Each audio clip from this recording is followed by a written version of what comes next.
উফ আম্মু, এত রাতে কেন খেতে হবে? আমি তো ঘুমাতে চাই। বাবা ফারহান, এটা তো সাহরি। সাহরি খাওয়া সুন্নত এবং এতে অনেক বরকত আছে। আর জানো ফারহান, আজ থেকে রমজান শুরু।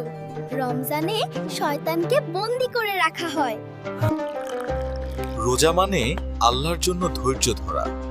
এতে আমাদের মন পবিত্র হয়।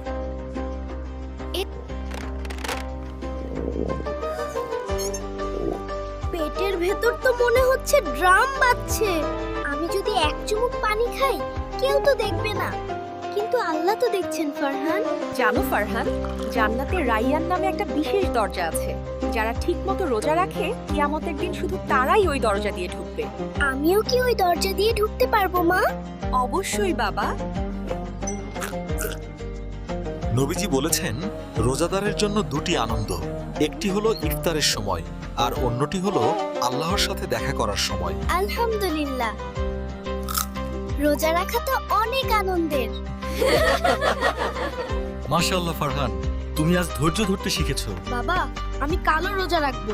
আমি ওই রাইয়ান দরজা দিয়ে জান্নাতে